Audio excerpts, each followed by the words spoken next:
Tá certo, boa tarde a todos que estão nos ouvindo. Meu nome é Franciele, eu sou enfermeira, eu trabalho na diretoria de atenção primária, na coordenação estadual da triagem neonatal. Então, nessa tarde, teremos, então, esse tema tão importante para a saúde da criança. Eu vou falar um pouco sobre o teste do pezinho. Então, esse é o tema da nossa palestra.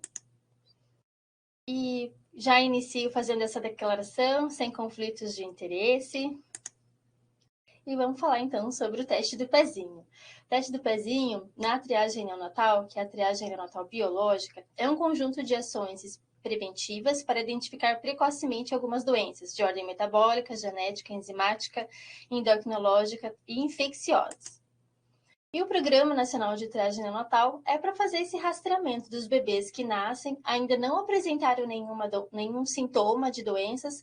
Então, a gente vai identificar os distúrbios no recém-nascido em tempo oportuno, vou falar bastante sobre isso, e também a intervenção no tempo adequado. Então, para garantir que essa criança, além de fazer o exame, se tiver alguma alteração no teste do pezinho, ela tenha tempo adequado, oportuno para iniciar o tratamento. Então, onde que as crianças podem fazer esse exame? Ele é oferecido gratuitamente pelo SUS. Em Santa Catarina, o exame é realizado nas unidades básicas de saúde, laboratório e hospitais, e são cerca de 1.400 pontos de coleta em Santa Catarina, sendo eles 31 hospitais, muitas unidades básicas de saúde nos 295 municípios. Então, nós temos 100% de cobertura do teste do pezinho em capacidade instalada em Santa Catarina. Uma legislação, né? Por que fazer o teste do pezinho? Ontem ainda me perguntaram se era obrigatório. Sim, ele é obrigatório. O Estatuto da Criança e do Adolescente, ele traz essa questão do exame para fazer o diagnóstico e terapêutica de doenças já desde a década de 90, então ele é obrigatório.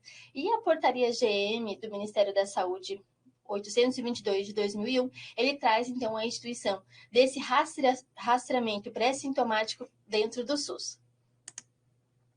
E aí vamos falar então quais são as doenças que são atualmente pesquisadas no teste do pezinho, de uma forma bem resumida. Então, o hipotireoidismo congênito é uma das mais importantes, que é uma doença endócrina mais frequente na infância e é a causa mais comum de retardo mental evitável. E os sintomas?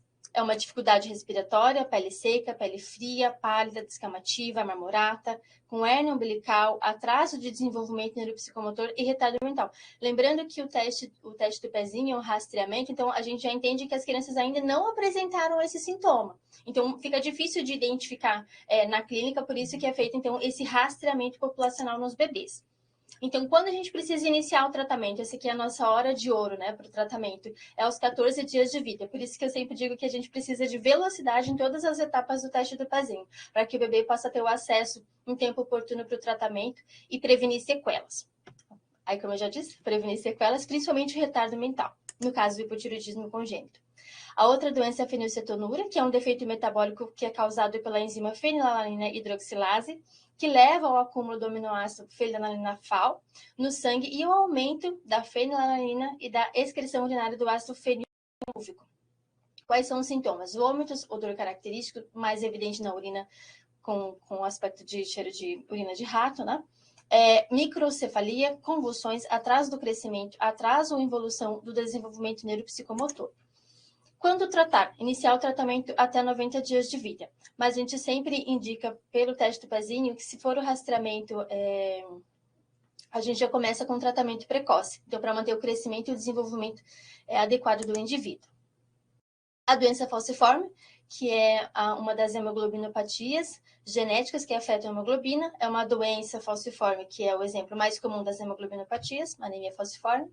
E os sintomas: anemia, crises de dor, hemociderose hepática, síndrome torácica aguda e pneumonia, crise de sequestração esplênica, aumento do baço, acidente vascular cerebral, ulcerações, insuficiência renal, hipertensão pulmonar, miocardiopatia da doença falciforme. Então, quando tratar, esse início também pode ser até 120 dias de vida e a prevenção é evitar sequelas, principalmente a anemia crônica. A fibrose cística é uma doença hereditária determinada por um padrão de herança autossômico recessivo e afeta especialmente os pulmões e o pâncreas, num processo obstrutivo causado pelo aumento da viscosidade do muco, conhecida como doença do beijo salgado. Um dos sintomas é o suor com um sabor muito salgado, as infecções pulmonares frequentes, como pneumonia e bronquite, falta de ar e sibilos, baixo crescimento e pouco ganho de peso e o surgimento de pólipos nasais. Quando tratar? Iniciar o tratamento até 30 dias de vida. E aí a prevenção é para melhorar a qualidade de vida da criança com o tratamento.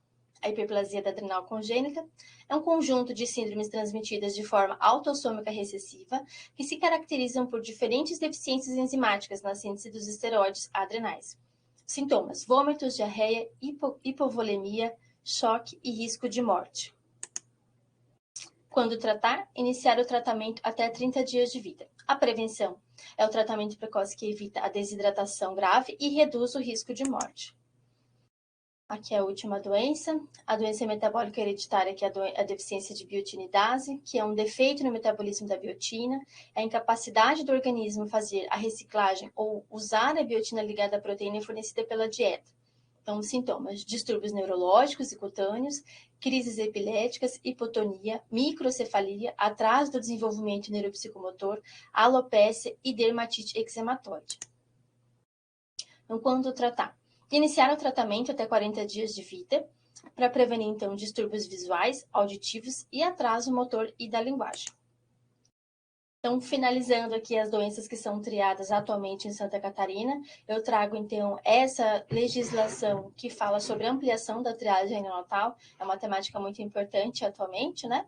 Então, é a Lei 14.154, que fala, então, da ampliação em 5 etapas. Nós estamos atualmente na primeira etapa, triando essas 6 doenças, e a toxoplasmose seria, então, agregada para fechar essa primeira etapa e avançar dessa forma escalonada para a etapa 2, a etapa 3, a etapa 4, até a etapa 5. O que nós temos atualmente de regulamentação dessa lei é a Portaria GM do Ministério da Saúde, a Portaria 1369, de 6 de junho de 2022, que fala da inserção do rastreamento de toxoplasmose em recém-nascidos, né? A gente sabe que a toxoplasmose é rastreada atualmente durante o pré-natal, e agora se fala, então, desse rastreamento do recém-nascido através do teste do pezinho. Então, ela incluiu esse procedimento na tabela SUS, e atualmente a Secretaria de Estado da Saúde está fazendo a proposta de qualificação profissional para inserir essa doença e também inserir esse capítulo no manual técnico da toxoplasmose, inserindo o tratamento. Então, acho que um pouquinho mais para frente a gente vai ter novidade nesse sentido. E aí nós temos também a campanha do Junho Lilás, que dia 6 de junho é comemorado o Dia Nacional da Conscientização do Teste do Pezinho. Então, nós temos essa mensagem, né? Não perca tempo, o teste do pezinho protege o seu bebê. Esse dia foi comemorado ontem, né? Nós tivemos algumas atividades nesse dia. E essa web palestra também é em comemoração a esse dia 6, que foi ontem. E temos também uma outra ação da Secretaria de Estado da Saúde, que é esse convite. Eu peço para os colegas colocarem o link desse convite no chat. E aí, então, nós temos no dia 28, aqui em Florianópolis, na LESC, esse seminário estadual da triagem neonatal. Então, quem puder, faça a sua inscrição e participe conosco. Então, falando agora aqui dessa parte mais técnica, que é um pouco do meu trabalho, monitoramento dos indicadores da triagem neonatal. Os indicados pelo Ministério da Saúde são a idade na coleta, o tempo entre a coleta e a chegada na FEP, que é o nosso laboratório de referência, o tempo para o resultado. Então, esses 3 indicadores são os indicados pelo Ministério da Saúde.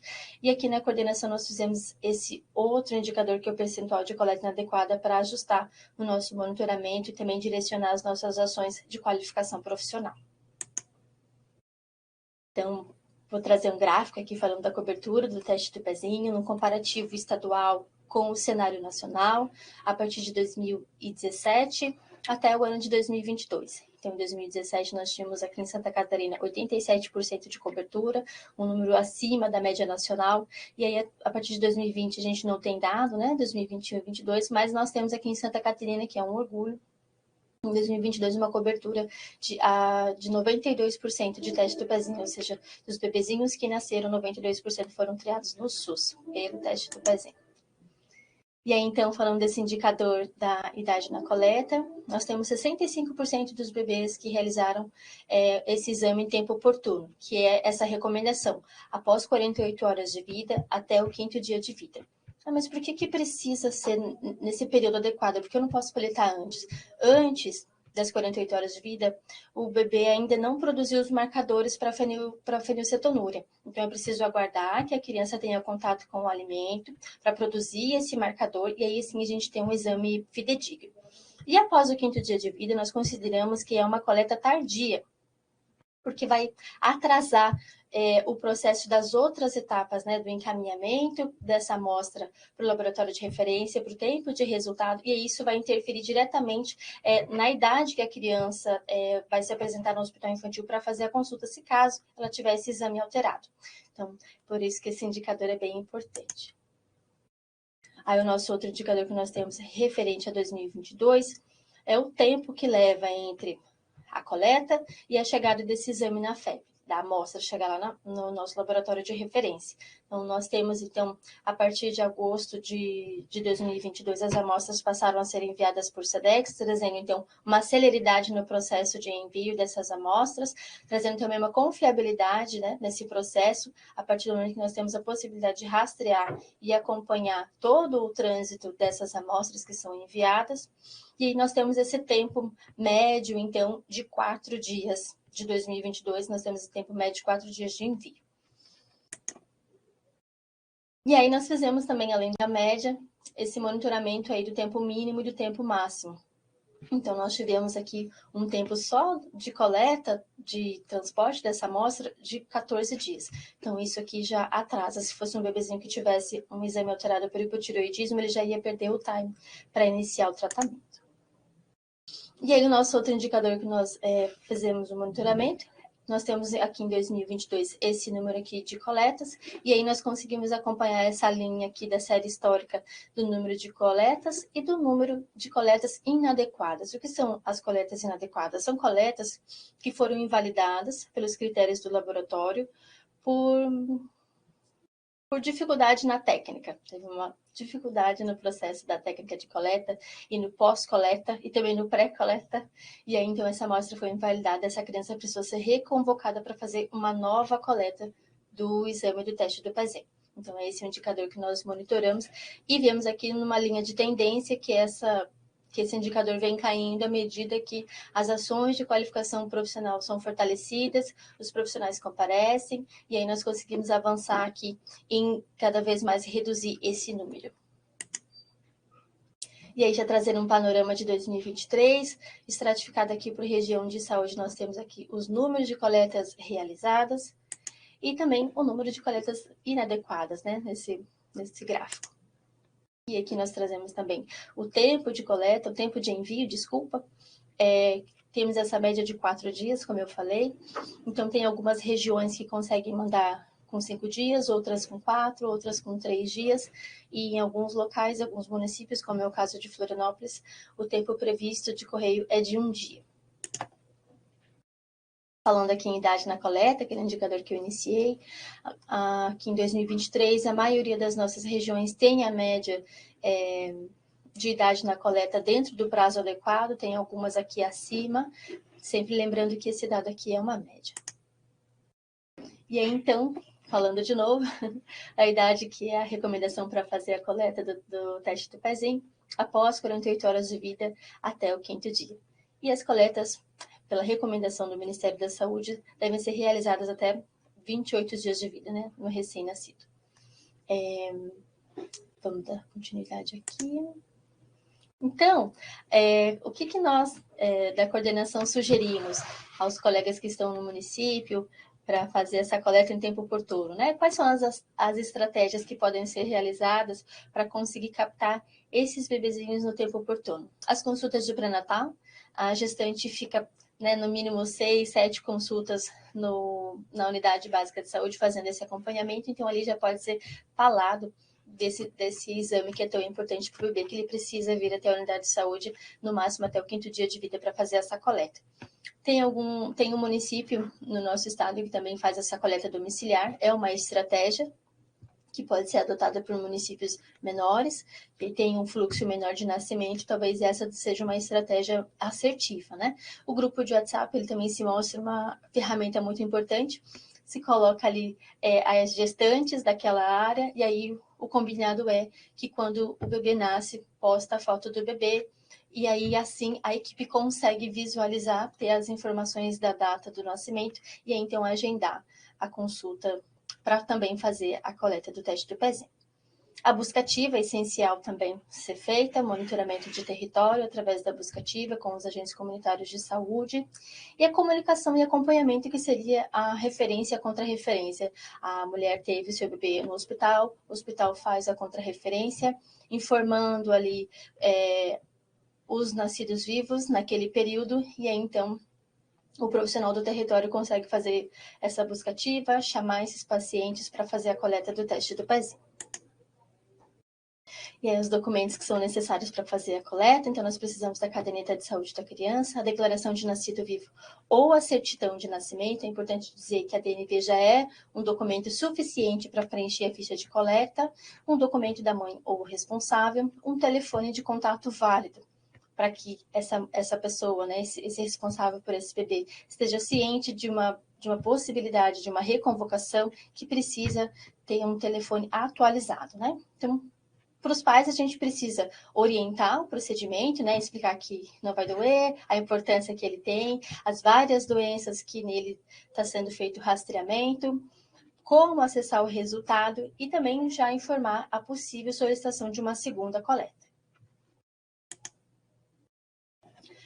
Alguns pais têm uma resistência, né, em fazer esse exame, então nós temos no nosso site um termo de recusa, que pode ser acessado por esse QR Code, mas antes de aceitar essa recusa, o profissional deve promover os devidos esclarecimentos, as orientações, apresentar para esse familiar o termo de recusa, com todas as orientações que estão ali, ele precisa assinar.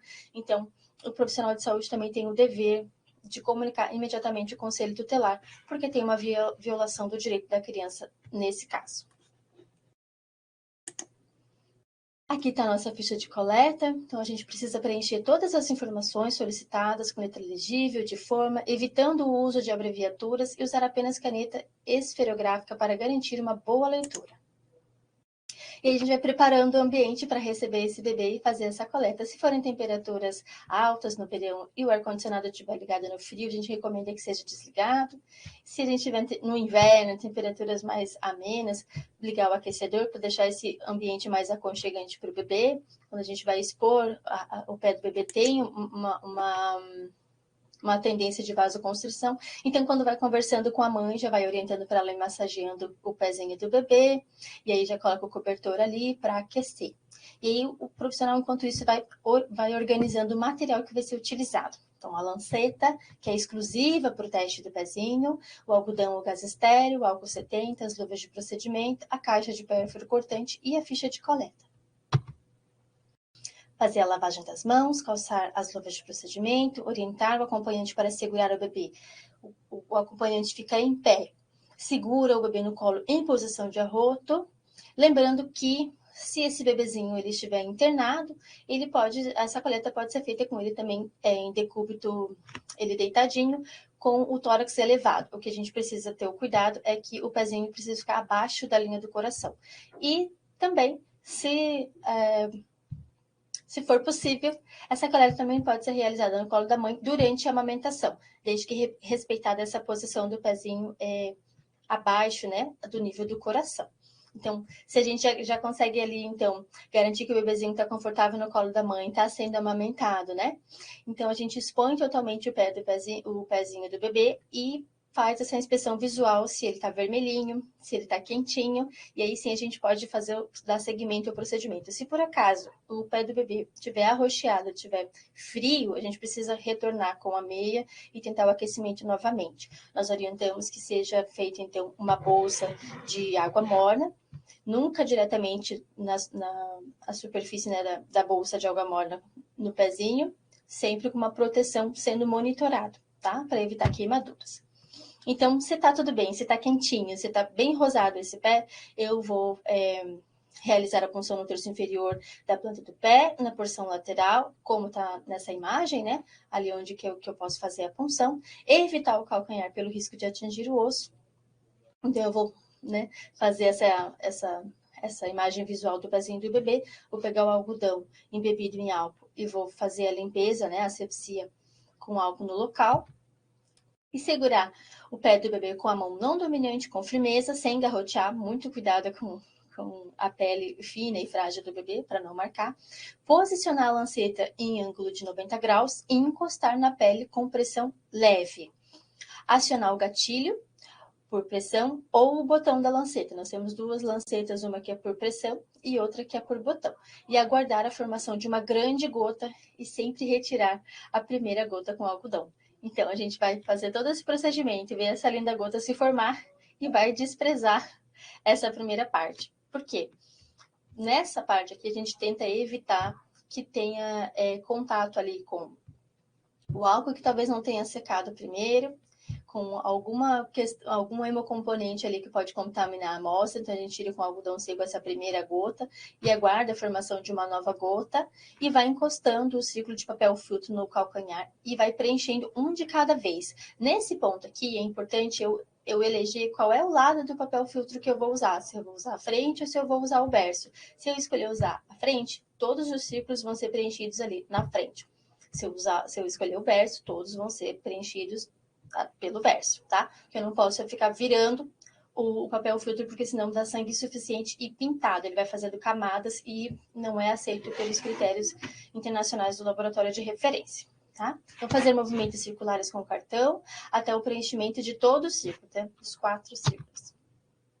Então, se houver uma interrupção do sangramento, é uma quantidade pequena de sangue, mas às vezes ali na prática isso parece ser bastante, é difícil de conseguir. E aí interrompe o sangramento, mas eu ainda não preenchi os 4 ciclos. Então eu pego um algodão ou uma gaze seca e passo no local da punção com uma firmeza para tirar aquele tampão de fibrina e as plaquetas. E aí então vai retornar o fluxo de sangue novamente e eu aproveito, né, também a troca de círculos para poder massagear e estimular o pezinho do bebê novamente, de forma delicada. Então, caso eu não obtenha o sangramento eficiente após essas manobras, eu posso realizar uma punção no outro pé, no outro calcanhar. Como eu havia dito antes, é uma lanceta exclusiva, em formato laminar, como se fosse um estilete, então ela é diferente da agulha, daquela agulha que nós temos para fazer a punção capilar. Então, ela é diferente, dá um fluxo maior, então eu não posso usar a agulha de punção capilar, a lanceta de punção capilar no pezinho do bebê, que eu não vou obter êxito na quantidade de sangue que eu preciso. Então, agora eu consigo dizer que, através da mobilização aqui da Secretaria de Estado da Saúde, a partir de julho, nós iremos fornecer 2 lancetas por teste para ter essa reserva técnica nessas punções, né, nessas coletas do teste do pezinho que são desafiadoras. Então, vai ter uma reserva técnica para o profissional conseguir fazer a segunda punção, conforme está no manual do Ministério da Saúde, com o material adequado. Então, algumas orientações importantes. Não se deve retornar um ciclo já coletado no local de sangramento. Os limites do papel filtro servem para evitar a supersaturação de sangue no papel filtro, encharcado ou empapado, inviabilizando a amostra. E não é necessário que os limites do sangue coincidam com os limites do ciclo impressos no papel filtro. Então, aqui tem um exemplo de uma boa coleta. Aqui tem alguns exemplos de coleta inadequada. Aqui nessa primeira imagem é quando o sangue foi colocado um pouco na frente e um pouco atrás. Ele não conseguiu transpassar todo o papel filtro, né, que é um papel absorvente, é uma trama bem absorvente, ele ficou em camadas. Então, não foi possível avaliar essa amostra. Então, verificar a qualidade da amostra levantando o papel filtro acima da sua cabeça e observando contra a luz. Todo o ciclo deverá ter um aspecto translúcido na região molhada com sangue que deverá estar espalhado de forma homogênea.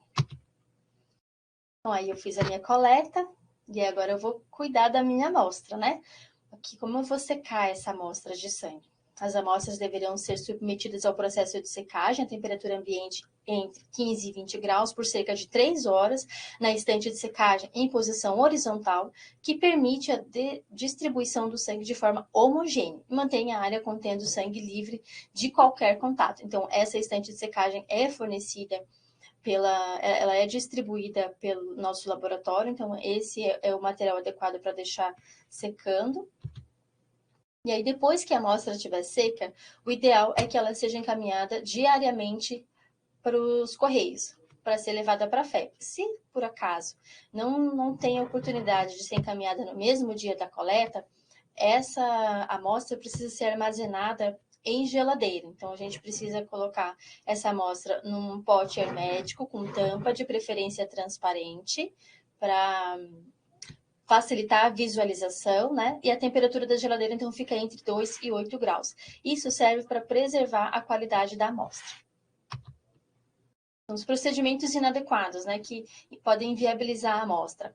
O contato com superfícies que prejudicam o espalhamento uniforme do sangue ou a absorção, temperaturas altas e exposição ao sol, ventilação forçada, local com manipulação de líquidos ou gases químicos, empilhamento de amostras com misturas de sangue diferente. Então, por mais que eu tenha conseguido com a minha lanceta uma quantidade boa de sangue, no meu procedimento de secagem da amostra eu posso perdê-la. Colocar ela perto da janela, por exemplo, para secar, na posição vertical, como se fosse um varalzinho, colocar ali um ventilador para fazer uma ventilação forçada, um aquecedor para secar mais rápido, todos esses processos inviabilizam a amostra. E o empilhamento de amostras com misturas de sangue acontece. Quando você coloca um papel filtro em cima do outro e eles não estão totalmente secos, um vai transpassando para o outro, como eu disse, ele é um papel absorvente e vai contaminar a amostra. Feito tudo isso, com os cuidados, vamos fazer o registro do procedimento, né? Da coleta do teste do pezinho. Então, aqui tem um QR Code que mostra o registro pela tabela SIGTAP, né? Do procedimento. E depois o profissional ele precisa também monitorar o resultado desses exames que ele coletou. Então, acessando aqui pelo site, cada unidade de cada ponto de coleta tem o seu CNES e a sua senha para acessar os resultados que foi coletado e cadastrado lá na FEB com esse CNES. E para a solicitação de segunda via, para os bebês que nasceram, que coletaram antes de 2016, precisa ser pedido por esse e-mail que está aqui na tela, que é comigo. E a partir de agosto de 2016 pelo e-mail da secretaria@FEB. As coletas especiais, os bebezinhos que estão internados, né? Então, a coleta de exames por punção venosa. Evitar os membros com infusão de medicamentos e nutrição parenteral, evitar a coleta de acesso central, realizar a coleta antes de transfusão sanguínea e coletar antes da transferência para outra unidade. Quando, em caso de recém-nascidos pré-termo, também é evitar a punção de calcanhar, recomenda-se a coleta de sangue venoso periférico, não usar linhas venosas de infusão de medicamentos ou nutrição parenteral, e o volume de sangue a ser retirado, a ser coletado, é de 100 microlitros de sangue, que já são suficientes para coletar a amostra. E os bebezinhos de pré-termo têm um protocolo diferente que podem realizar até 3 coletas do teste do pezinho. Então, aqui está o protocolo, né, as orientações. Prematuro, menos de 37 semanas, ou peso atual abaixo de 1.500 gramas, coletar após 48 horas de vida até o 5º dia de vida e recoletar entre a 20ª e a 30º dia de vida. Quando o bebezinho, a mãe, fez uso de corticoide 15 dias antes do parto, coletar 48 horas até o 5º dia de vida e recoletar também entre o 20º e 30º dia de vida. Os pacientes que são submetidos à transfusão, tem uma questão com eles que é um pouquinho diferente. Então, a gente sempre faz essa pergunta: vai receber a transfusão antes de 48 horas de vida? Ele é prematuro? E aí, dependendo da resposta, tem ali as orientações. Sim, ele é prematuro. Então, coletar antes da transfusão, recoletar 3 a 5 dias após a transfusão e recoletar entre o 20º e 30º dia de vida. Não, ele não é prematuro, então coletar antes da transfusão e recoletar de 3 a 5 dias após a transfusão.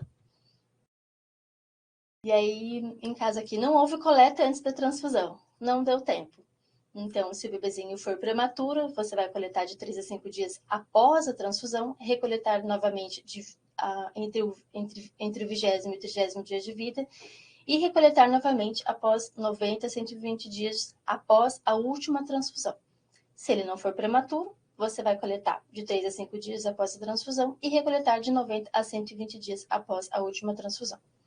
Esse esqueminha aqui, ele é um pouco metódico, porque, na verdade, como eu falei anteriormente, nós coletamos, fazemos esse exame para 6 doenças. Quando o bebezinho faz a transfusão do sangue, ele recebe hemácias do doador.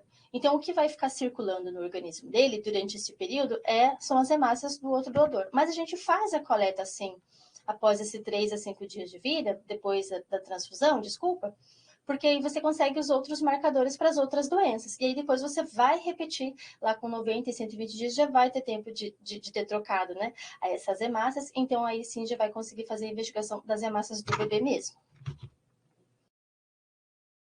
Uma outra situação de coletas especiais, acho que eu esqueci de mencionar no começo, que as doenças que são rastreadas no teste do pezinho, elas são raras. E elas não têm cura, então elas vão ter tratamento. Então, eles vão ser acompanhados por toda a vida. E esse é o caso aqui das pessoas que têm fenilcetonúria. Eles vão precisar continuar fazendo o teste do pezinho, entre aspas, por toda a vida. E aí, quando essa criança faz esse controle do FAO, que é o profissional médico que faz o pedido e ele que define qual é o intervalo, se é de 15 dias ou se é de 30 dias, o profissional ele precisa saber se a criança tem menos de 1 ano, ele vai fazer uma punção no calcanhar, vai usar a mesma ficha de coleta para o teste do pezinho e vai preencher 2 círculos de sangue. E vai fazer essa anotação ali, colocando o controle de FAO para ficar bem específico. Quando a criança tem mais de 1 ano, adulta, tem paciente que é acompanhado no hospital infantil que tem 42 anos, então a coleta de sangue já pode ser feita por punção digital. Mas, se for o caso, se achar necessário, também pode ser feito por coleta de punção venosa. E também preencher esses 2 círculos e fazer essa observação na ficha de coleta como controle de FAO, encaminhar para a FEP normalmente, igual as outras amostras do teste do pezinho. Finalizando, então, essa etapa de coleta, de cuidados, procedimento pós-coleta, vamos falar um pouquinho sobre o fluxo inteiro ali das outras etapas do teste do pezinho, né? Tudo que compreende ele. Então, primeiro, você vai fazer a coleta de sangue, vai tomar todos aqueles cuidados e vai conseguir, então, com as amostras secas, colocá-las no envelope, e eu posso colocar até 20 amostras por envelope. Então, eu vou até a agência dos Correios, com cartão de postagem, fornecido pela Secretaria de Estado da Saúde, sem atendimento preferencial. Vai aguardar o atendimento, vai encaminhar então ali as amostras, apresentar o cartão e vai receber um cartão, um comprovante de postagem, que ali vai ter o código de rastreamento daquela amostra, daquele envelope que foi enviado. Isso fica de posse do município, e aí depois ele pode fazer o acompanhamento pelo site dos Correios, em quanto tempo a sua amostra foi recebida lá na FEP, e aí depois precisa fazer uma etapa que nós chamamos de prestação de contas, como o envio dessas amostras são pagas com o recurso do Estado, esse comprovante precisa voltar para o Estado para nós fazer essa etapa de prestação de contas. Então, eles precisam ser encaminhados aqui para a Diretoria de Atenção Primária, para a gente fazer esse trabalho de conferência. E aí, então, esse aqui é o nosso cartão de postagem, que tem todos os dados necessários, né, para fazer a postagem com o CNPJ da Secretaria de Estado de Administração, e tem esse nome aqui do teste do pezinho. Então, tudo que for postado com esse cartão, seja a amostra biológica do teste do pezinho ou a amostra biológica do teste do mãe catarinense, os comprovantes de envio precisam ser encaminhados aqui para a Secretaria de Estado da Saúde. Aí um pouquinho do que eu já falei, esse fluxo para prestação de contas, a gente precisa fazer um acompanhamento mensal relativo à competência do mês anterior. Por exemplo, nós estamos em junho, hoje é dia 7. Então, eu vou reunir todos os comprovantes de maio, dos envios que foram realizados em maio, colocar no envelope e encaminhar os físicos aqui para a Secretaria de Estado da Saúde, para a Diretoria de Atenção Primária para Prestação de Contas. E nós contamos também com o apoio e a colaboração dos colegas dos municípios para fazer um arquivo digital, um backup, que é enviar os comprovantes digitalizados para esse endereço aqui de e-mail. E nós fizemos, então, essa dupla conferência, tanto dos digitais quanto dos físicos. E aí aqui os físicos, como eu já comentei. E aqui eu deixo os meus contatos, eu acho que eu tenho uma acelerada, mas aqui ficam os meus contatos, que é o meu telefone, o meu e-mail, para algumas questões que o município tiver. Aqui está o telefone e o endereço do Hospital Infantil. E aqui também está o telefone e o e-mail do nosso laboratório de referência, que é a FEP. Eu fico à disposição para as perguntas. Vamos lá, que tem pergunta. Referente às postagens dos testes. Quando acontece a coleta no pré-feriado, por exemplo, hoje, vamos lá. Como proceder? Encaminho ou guardo em geladeira para postar depois do feriadão? Tem oportuna dúvida. É uma ótima pergunta. Então, são duas situações que você coloca, né? Uma é, primeiro, eu preciso pensar se eu vou conseguir deixar essa amostra seca, se eu respeitei aquele tempo de 3 horas de secagem, e aí se eu vou conseguir postar no correio no mesmo dia. Se eu conseguir postar no correio no mesmo dia, eu preciso pensar qual é o horário limite para postagem para que essa amostra siga pelo SEDEX. Se eu conseguir respeitar esse horário, ok, eu encaminho naquele dia, certo? Mas, se eu não vou conseguir, se eu conseguir respeitar a hora de secagem, mas se eu for aos Correios agora, às 4 horas da tarde, o horário limite era 3 horas, essa amostra vai ficar parada nos Correios e ela vai ficar fora da geladeira. Então, a recomendação é que eu coletei, coloco essa amostra, então, dentro dessa embalagem com tampa transparente, dentro da geladeira, e no próximo dia útil eu leve essa amostra na agência dos Correios, respeitando o horário limite para a postagem. Então, é essa a orientação. Não sei se ficou claro. Temos uma outra profissional aqui que já colocou que tem dúvidas sobre o uso de corticoides antes do parto, que é o que você falou ali, que é a triagem neonatal, se eu não estou já confundido aqui, se até 15 dias antes do parto, é isso, né? A gestante fez uso de corticoide. Vamos ver se a profissional ela complementa a dúvida, se teria alguma coisa mais específica sobre essa questão, ou se gostaria que a nossa convidada aí, a Franciele, fale mais sobre isso. Que ela colocou aqui, tenho dúvidas sobre o uso de corticoides antes do parto. Aí com relação, acredito, ao teste do pezinho, a triagem neonatal, né? Tá. A questão dela ali é que tem gestantes que não sabem informar se usaram ou não, né? Essa dúvida do que é, às vezes, até o medicamento corticoide, enfim, o que tomaram, né? Às vezes as pessoas se automedicam e, enfim, como fica essa questão aí? Se você puder, Franciele, contribuir aí. É uma ótima pergunta e eu acredito que essa é uma pergunta desafiadora, porque realmente acontece da gestante ter usado alguma medicação e não sabe especificar. E aí eu até ia dizer, não, vamos olhar no prontuário, então, o que está prescrito. Mas às vezes a gestante faz essa automedicação. Então, infelizmente, não tem como saber. Essa tua pergunta, ela é desafiadora, não tem como a gente saber. Se a gestante não sabe informar o nome da medicação, não tem como a gente colocar se fez uso de corticoide ou não. Mas se é uma gestante que tem uma gestação de alto risco, uma gestação mais complicada, que precisa usar o corticoide de maneira contínua, provavelmente vai estar registrado no prontuário. Certo, fica aí sugestão de ficar atento ao prontuário, né? E também a esse trabalho de educação em saúde, né? Esse acompanhamento, essa conversa mais de perto, né? Para a pessoa mesmo ir aprendendo aí no seu atendimento, seu autocuidado, né? Primeiro, a questão de não se automedicar, né? Principalmente com essas medicações que são mais fortes aí.